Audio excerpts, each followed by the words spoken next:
Good morning, আমি Anindita. Welcome আমার YouTube channel making diaries. পুরাণ অনুসারে যেন শরৎকালে শ্রীরামচন্দ্র দেবীর যে পূজা করে থাকেন তাই কিন্তু অকাল বোধন।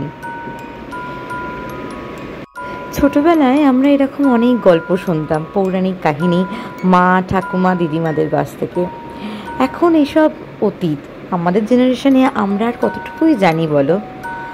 আমরা আগামী প্রজন্মকে কি শেখাবো? তবে আজকের এই নীল আকাশ জানান দিচ্ছে মায়ের আগমনী বার্তা। সাদা তুলোর মতো মেঘ ভেসে বেড়াচ্ছে। এত ভালো লাগছে আজকে সকালের আকাশটা। ঘুম থেকে উঠেই মনে হচ্ছে যে সব কিছু যেন ভীষণ প্রাণবন্ত। দুর্গা যেন ঘরে এলো বলে। এবার এই সোসাইটিতে আমার প্রথম পুজো, আর আমাদের একটা ছোট্ট সাংস্কৃতিক অনুষ্ঠানের আয়োজন করা হয়েছে ষষ্ঠীর দিনে। তারই শেষ মহড়া চলছে। আজকে চতুর্থী, আজকে আমাদের ঠাকুর আসবে মণ্ডপে। দেখো মণ্ডপ কি সুন্দর সুসজ্জিত হয়ে আছে, কিন্তু এত বৃষ্টি যেন সন্ধ্যে থেকে আমরা অপেক্ষা করছি। ঠাকুরকে কিছুতেই আনা যাচ্ছে না বৃষ্টির মধ্যে। তাই বৃষ্টিটা একটু কমতেই সবাই ছুটেছে মাকে আনতে। আসলে মা তো নিজেই আসতে চাইছে আজ, ताकि यार के बांधा रहे बोलो। 11:30 बजे हम लोग क्या कर रहे हैं आप लोग देखिए।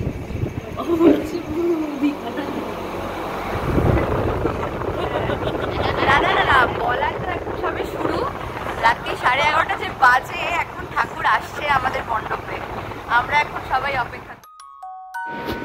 রাত যতই হোক না কেন, মা যখন আসতে চেয়েছেন তাকে কি বাধা দেওয়া যায়? তাই না? কত বড় আনন্দের কথা বলো তো, 1 বছর পরে মেয়ে তার বাবা মার ঘরে আসছে।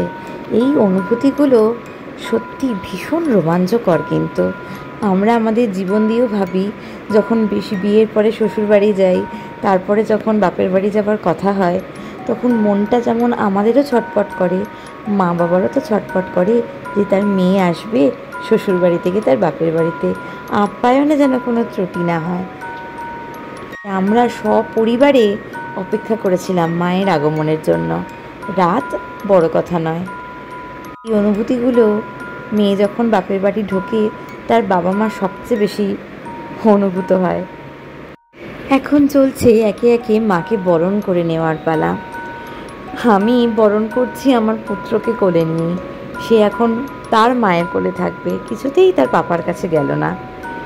আর এখন চলছে ছোট ছোট মুহূর্তগুলোকে রেখে দেওয়ার পালা। মুহূর্তটা কিন্তু মুহূর্তের কাছেই ঋণী। তবে পুজো যেন আসবোই ভালো, এসে গেলে কবে যে শেষ হয়ে যায়। তবে রাত পোহালেই কাল পঞ্চমী। গুড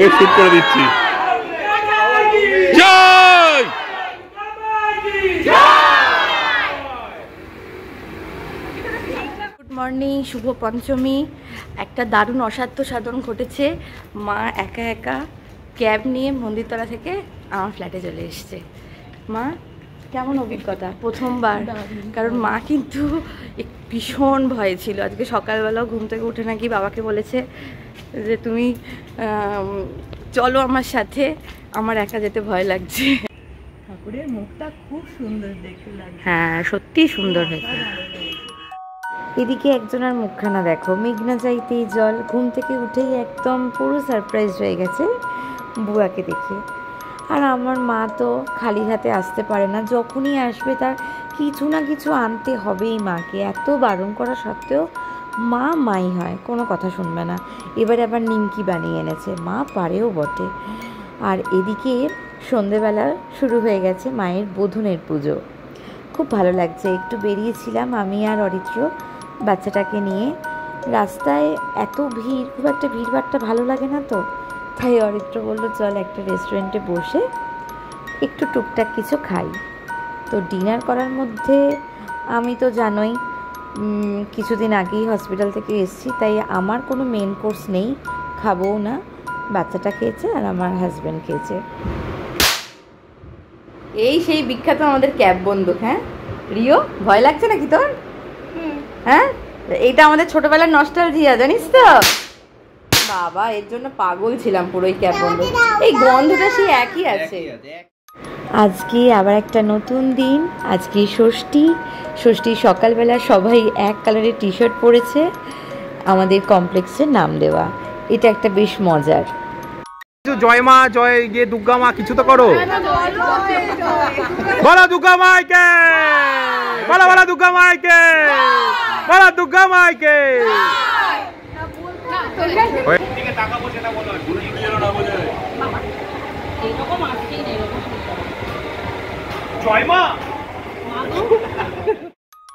বেশ ভালো হলো, খুব মজার ব্যাপারটা হলো সবাই একসঙ্গে এক টি শার্ট পরে। আর এদিকে এখন মণ্ডপ ফাঁকা, তাই পুজোর সময় এই ধরনের ছবি তো একটু ম্যান্ডেটারি। এখন আমার টার্ন, আর আমার একটু ভালোও লাগে ছবি টবি তুলতে, তাই এখন আমি বসেছি মায়ের সামনে একটু ছবি তুলবার জন্য। ব্যাস, আজকে সন্ধেবেলা অনুষ্ঠান।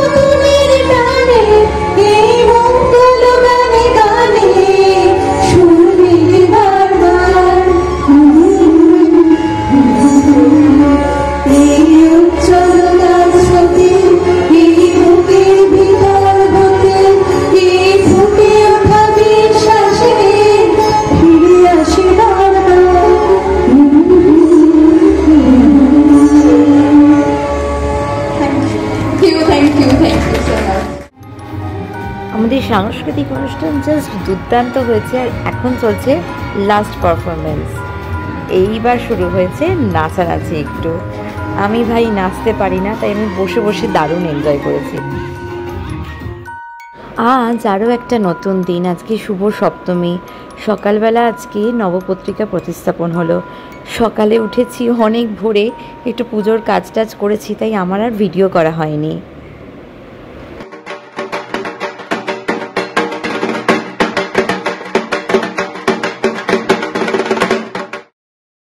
সপ্তমী হয়ে গেল, তাহলে আর অষ্টমী নবমী দুটো দিন।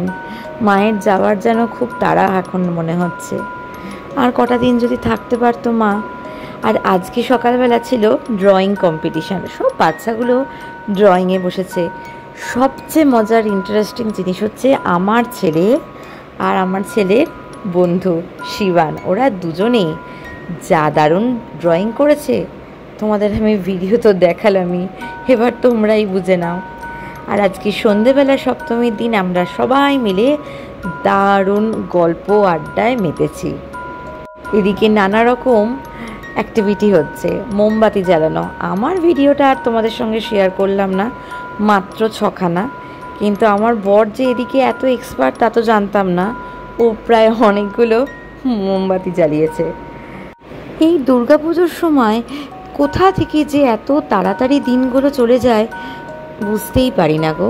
এই হলো মহালয়া, আর আজকে দেখো অষ্টমী, এখন সন্ধি পুজো। মাকে নিয়ে চলে এসেছি আমার বাপের বাড়ি। আমার বাবা এখানে দুর্গা পুজো করেন। এখন হচ্ছে সন্ধি পুজোর প্রস্তুতি।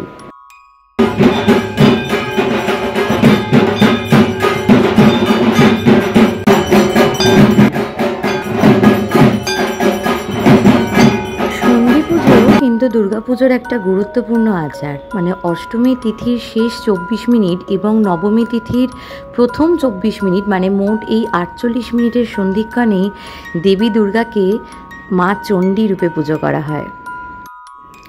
আর এই অষ্টমীর পুজো হয়ে গেল, সন্ধে পুজো হয়ে গেল, মানেই আর মাত্র একটা দিন। আজ নবমী সকাল, পুজো শেষ।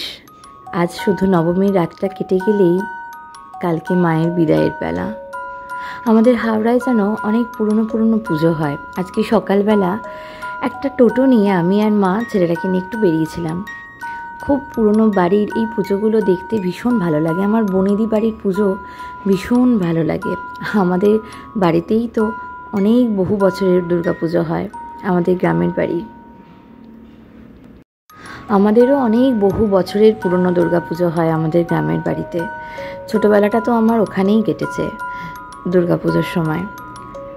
আগামী বছর খুব ইচ্ছে যে একবার ও বাড়ি যাব, আমার বাড়ি যেখানে আমার ছোটোবেলাটা পুজোর সময় কাটিয়েছি। তোমাদেরকে আমি সেই গল্প একদিন বলবো। মায়ের এখন বিদায়ের বেলা, আবার একটা বছর অপেক্ষা, তারপরে আবার মেয়ে আসবে তার বাপের ঘরে। মাকে বরণ করতে উঠেছি। এই মুহূর্তগুলো সত্যি সবার কাছেই খুব বেদনাদায়ক, কারণ আমাদের বাঙালির তো এটা একটা ঐতিহ্য, আমাদের দুর্গাপুজো আমাদের সংস্কৃতি, আমাদের শিক্ষা বহন করে নিয়ে যায়।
যাই হোক, মা এসছেন যখন, মাকে তো বিদায় জানাতেই হবে। তোমাদের সকলকে জানাই শুভ বিজয়া দশমীর অনেক অনেক শুভেচ্ছা। তোমরা সবাই খুব ভালো থেকো, সুস্থ থেকো। বড়দের আমার প্রণাম জানাই, আর ছোটদের অনেক ভালোবাসা। খুব শিগগিরই দেখা হবে আমারই চ্যানেলের নতুন একটা ভিডিওতে। এখন বিজয়া দশমীর মিষ্টি কেনার পালা। সবাই ভালো থেকো।